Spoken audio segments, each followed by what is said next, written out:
자, 오늘의 첫 순서죠. 바로 건강 매거진의 활력소 행복 비타민 365 시간입니다. 오늘도 이소영 리포터 나왔습니다. 예. 네.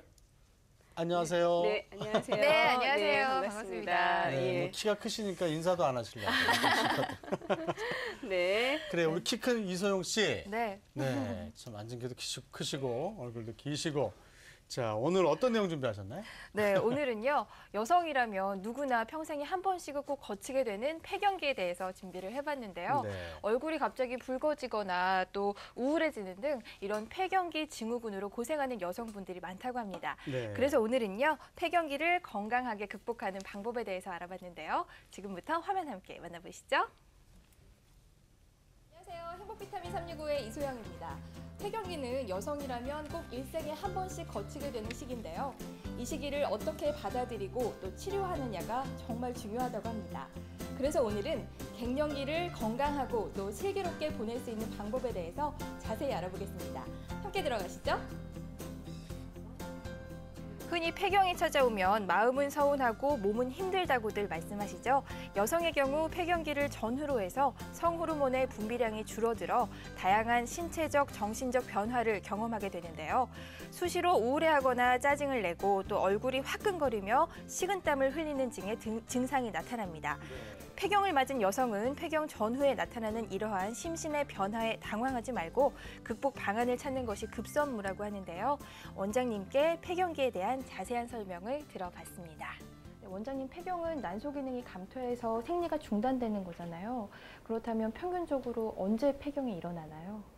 여자는 태어날 때 일정한 수의 남포세포를 가지고 태어나게 되는데요. 그게 생리를 시작하면서 한 달에 한 번씩 배란으로 잃어버리게 됩니다. 그 남포세포가 다 없어질 때가 폐경을 얘기합니다.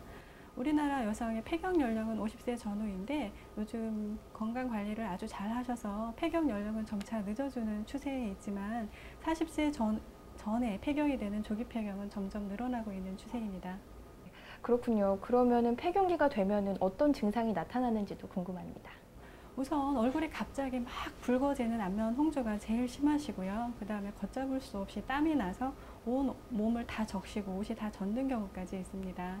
그 단계를 지나시면 질건조감, 질위축감이 있으시고 골다공증, 그 다음에 심장 질환이 증가를 하게 됩니다.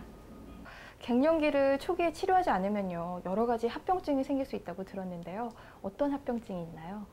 폐경을 하고 보통 1년 안에 골다공증이 엄청나게 심하게 되고 또 그것은 한 4, 5년간 더 지속됩니다. 그러므로 호르몬 치료를 적절한 시기에 들어가지 않으면 골다공증과 심혈관 질환이 더 악화되실 수 있습니다. 폐경기가 찾아와 안면 홍조, 요통, 두통, 우울증 등 다양한 증상이 나타나도 이것을 하나의 질환으로 인식하지 못하고 계절을 타는 것이라거나 원래 이 나이가 되면 다 그런 것이라고 치부해서 오히려 증상이 악화되는 경우가 많다는데요. 갱년기는 여성에게 있어서 가장 큰 호르몬의 변화가 나타나는 시기이기 때문에 반드시 철저한 관리가 필요하다고 합니다. 그렇다면 원장님, 폐경기 치료는 어떻게 하게 되나요? 우선 대표적으로 호르몬제를 먹는 약이 있는데요. 그것은 일정한 시간에 하루에 하나씩 복용하시게 됩니다. 그게 제일 대표적인 거고, 만약에 이에 적합하지 않으면 붙이는 패치나 바르는 연고 등으로 호르몬 치료를 하실 수 있습니다. 또 이거에도 해당이 되지 않으시면 보조적인 요법으로 먹는 천연 호르몬제가 있고, 또 태반요법이나 비타민 B의 복합체인 마늘주사를 맞으셔도 됩니다. 그리고 호르몬 요법은요, 적응증과 금기증을 확인할 필요가 있다고 들었는데요. 여기에 대해서도 좀 설명해 주시죠. 호르몬 치료는 여성이라면 누구나 다 가능을 합니다. 다만 금기증은 지금 현재 유방암을 앓고 계시거나 그다음에 간 질환을 앓고 계시거나 혈전 색정증을 앓고 계시면 호르몬 치료를 하시면 안 됩니다. 네, 마지막으로 아내가 폐경기를 건강하게 보낼 수 있도록 남편이 좀 도와줘야 할 점이 있을까요?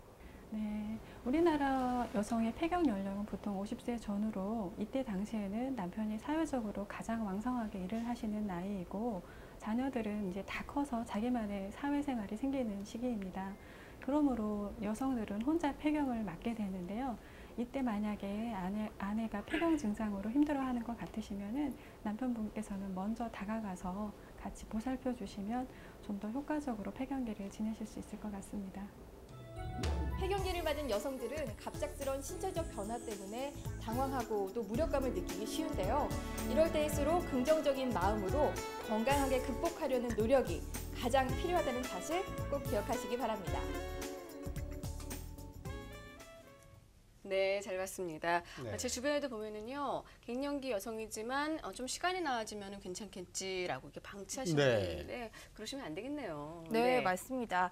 하지만 평균 수명이 늘어나면서 갱년기 기간이 또 늘어났잖아요. 네. 그만큼 행복한 중년을 보내기 위해서는 폐경기의 건강 관리에도 주의를 기울이셔야 되겠습니다. 네, 그렇군요.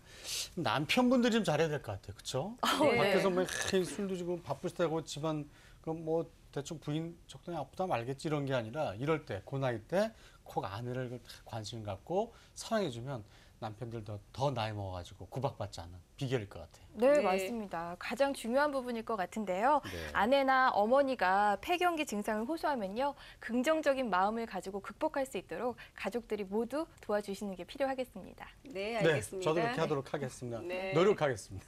네. 자, 이세영 리포터 오늘도 고생 많으셨습니다. 감사합니다. 네, 고맙습니다. 감사합니다. 네, 감사합니다.